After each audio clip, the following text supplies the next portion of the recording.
আপনি যদি নিজেকে বাঙালি বলে গর্ব করেন কিন্তু বাংলার আসল ইতিহাস জানেন না, তাহলে আপনি শুধু ভাষা জানেন, জাত চেনেন না।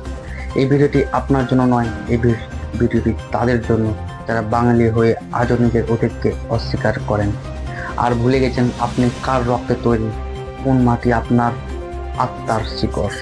একটা সময় ছিল যখন বাংলার নাম শুনলে ইউরোপ থমকে যেত।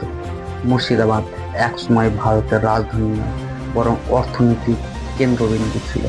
1700 সালের দিকে নবাব মুর্শিদ কুলি খানের আমলে বাংলার শিল্প রপ্তানি এত সমৃদ্ধ ছিল যে ব্রিটিশরা এখানে ব্যবসা করতে এসেছিল, শাসন করতে নয়।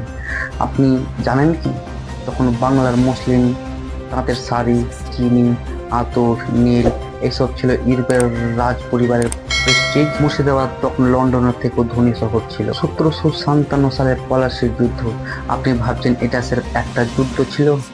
না, এটাই ছিল বাঙালির আত্মসমর্পণের প্রথম পৃষ্ঠা। মির্জাফর ইতিহাসে ডালি হয়ে গেল। কিন্তু আসল প্রশ্ন হলো, আপনার মতো অনেক বাঙালি সেই সময় নিশ্চুপ থেকেছিল কেন? এই যুদ্ধের পরেই শুরু হলো বিদেশি শাসন, চুরি, শোষণ আর হাজার হাজার কৃষকের মৃত্যু। এবং শুরু হলো বাঙালির আর এক পরিচয়, বিদ্রোহী পরিচয়। এই বাংলার মাটিতেই জন্ম নেন ক্ষুদিরাম বসু, যিনি মাত্র 18 বছর বয়সে ফাঁসির মঞ্চে উঠে হাসেন। মাস্টারদা সূর্য সেন, যিনি চট্টগ্রামে অস্ত্রাগার লুট করে ইতিহাস বদলে দেন। নেতাজি সুভাষচন্দ্র বসু, যিনি বলেন আপনাকে আমি স্বাধীনতা দেব, কিন্তু তার দাম রক্ত। আপনি জানেন তো, তখনকার বাঙালি কেবল কবিতা লেখেনি, সে রিভলভার চালিয়েছে, জেল খেটেছে, প্রাণ দিয়েছে।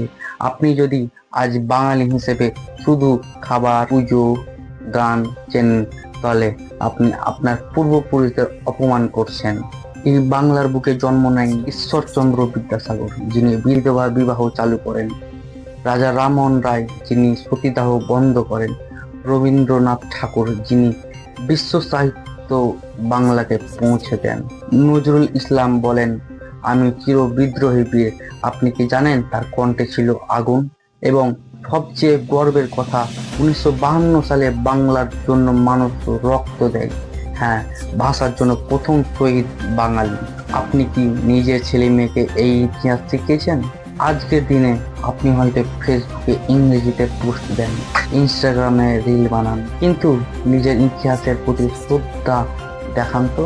আপনার সন্তান জানে সে কাদের উত্তরসূরি? আজ বাঙালি চাকরির পিছনে দৌড়ায়, লিডারশিপ নেয় না। আপনি নিজের ছেলেকে কি শেখাচ্ছেন?